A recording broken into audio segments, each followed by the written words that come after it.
Today, we're finally going to take a look at some import figures. Hey everybody, welcome back to Matt and Stu Review, where we're taking a look at your favorite toys from yesterday and today. Stuart, what do we have on the table? Today, we're going to take a look at the Dragon Ball Daima series Vegeta and Son Goku, both in their mini forms. These are from SH Figuarts / Bandai / Tamashii Nations, which is one of the biggest Japanese import figure companies out there. I don't know anything you just said, but let's take a look anyway. So Matt, why don't you tell me a little bit about your history with Dragon Ball and the Dragon Ball franchise? In like 7th, 8th grade, my buddy down the street was recording Dragon Ball when it was on Toonami or Cartoon Network or whatever it was. I think that was like their Toonami section of. Anyways, we would like watch episodes every afternoon. Was that Dragon Ball Z then? That was Dragon Ball Z, and I think when we were kids, like super early in the morning, they played Dragon Ball, and I remember watching it and being like, what the heck is this like weird pig show with like they're chasing balls around?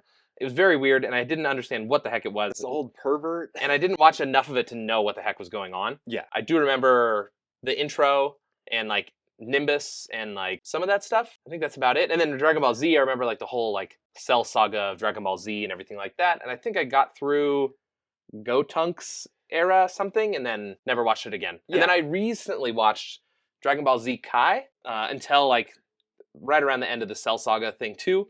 When I was doing late night design work, like for work. So it was just like a thing to have on in the background that I could like listen to and occasionally look over at in between like doing CAD work. So, I mean, my history with Dragon Ball Z mirrors your own, I'd say. It definitely started with the early morning original Dragon Ball cartoons, which were so weird compared to anything that was, on TV as far as Western cartoons at the time. Yeah. Just like caught my interest. Eventually Pokemon came out, anime became a thing, but when I first encountered Dragon Ball, the original series, I didn't have a clue about anime, or we called it Japanimation. I closely followed that original series and then watched some of Dragon Ball Z, never really made it through Dragon Ball Z, I don't even think, and into GT and Super, and there's been so many iterations of Dragon Ball since then that have come out. But back to these figures. Mhm. So these figures are the figures from the most recent Dragon Ball adaptation, which is called Dragon Ball Daima.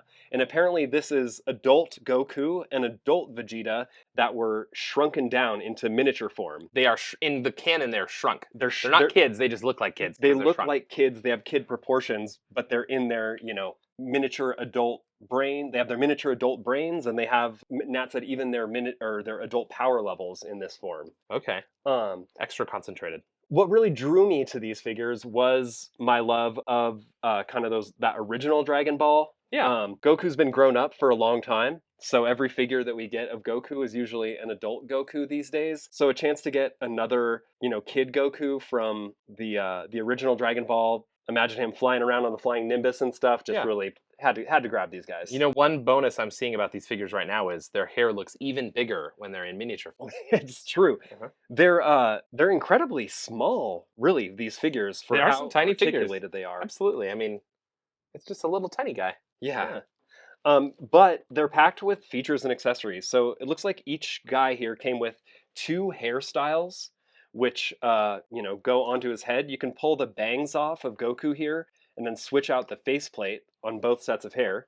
So essentially came with 2 full heads with 4 different face portraits. It's super weird. I love that the faces swap off of things. It's such a weird way to do it, but it makes sense because you got like a little hairline to separate the face at. I think it works especially well for anime, because their hair is always almost a character in itself. Yeah, that's true. Yeah, boy, that's true. They are a little hard to pose because they have tiny proportions but giant heads. They're very tough to stand up. Yeah. I also like Vegeta in his typical Super Saiyan, or He's like Saiyan armor set. We never got to see him as a kid at all. Yeah. And so seeing him in a kid with that armor set, I thought was a pretty neat thing too. Just from the back here, I wanted to pull out the Legacy Son Goku figure from SH Figuarts. So this is the same maker, and this is their original Goku figure. You can see the difference in scales really on that, and posability. But not too different, really. I mean, as far as like posability and number of joints and things like that, I mean, these little figures are incredibly jointed. It's amazing. It's pretty cool. The technology and engineering on it is probably about 10 years old. He's got another extra shoulder joint in here. So there's a little bit more going on. You can see he's got a simplified knee on this figure too. He's got a double knee there. He's got a single jointed knee with the single jointed there looks better though, honestly, because Yeah. like the open ball on the front, doesn't look as good. I'll agree with you there. Yeah, but pretty cool. Hey, even his belt is posable. And this is something I've been His wanting tie, to try. something like. This is the flying Nimbus from that original figure. I wanted to see how it fits on this Daima. Oh look, and the Nimbus tail is even posable. Yeah, so I'd mentioned earlier in the show. So these are SH Figuarts, which are some of the popular Japanese import figures. Back in the day, these would be adult collectibles, and a Marvel Legend would be considered a toy. Now I feel like the line is kind of blurred between things, but these are definitely like sort of a different standard of posability and complexity in the design and craftsmanship of the figures. Yeah, Vegeta's got to have some crossed arms. He's like crossed arms so he can be all pouty and broody. Does he have no hands that go on these? No, I think they should like they nest together. Nest, yeah. Okay. So what else is going on here with like the backdrop thing? This is like pretty cool looking too. So this is another Bandai product. This is the Dragon Stars arena from the original Dragon Ball when they go to the is it the Budokai? You're asking the wrong guy. Yeah. So they have their fighting tournament, and this is the backdrop from that.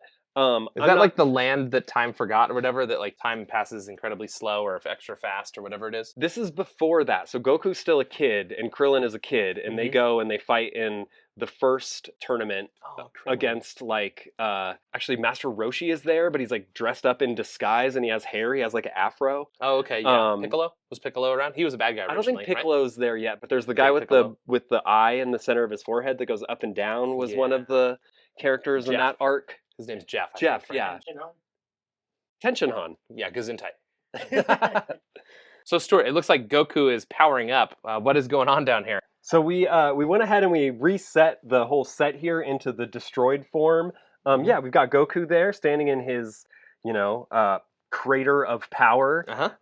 We've got kind of some broken down walls and stuff. And then, of course, Vegeta is never impressed. He's very unimpressed. So he's very unimpressed. Very smug and unimpressed in true Vegeta fashion. It's pretty cool. I really like how like the whole set comes apart and it's like broken bricks and things like that. Like a very cool idea for a set piece, especially something for like DBZ. There's so many levels of destruction. You can like keep breaking this thing down. It's a pretty cool thing. Yeah, it's pretty cool too. I'd say like what I like about this is it's designed to be a toy too. It's from that tier of the Bandai Dragon Ball toys that's made for kids. So, I think a kid could have a lot of fun with this, on their dresser. Lots of little tiny pieces for the arms, so I guess not like the smallest kid. Well, and I'd say these figures themselves are from one of those higher tiers of that. You can probably get the Dragon Ball Bandai or the Dragon Ball Daima characters in a Dragon Stars level of build. They would probably cost more like $16. These guys were like $35. Oh, okay. And they'd just be more a toy. And they'd be more a toy.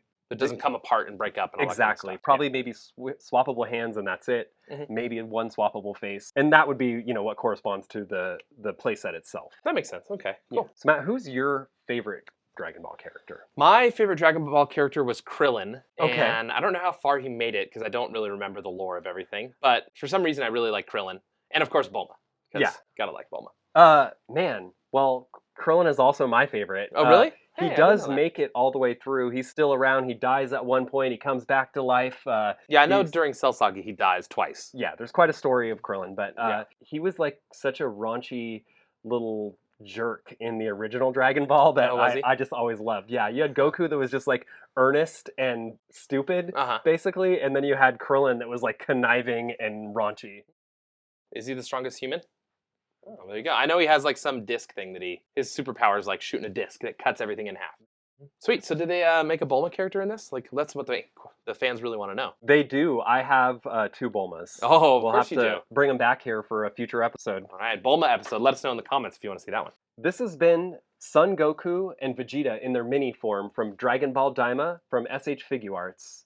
And we want to hear from you. Who's your favorite Dragon Ball character from all of the iterations of the show? And if you like toys interviews like these, don't forget to like and subscribe, and we'll see you on the next episode. Bye.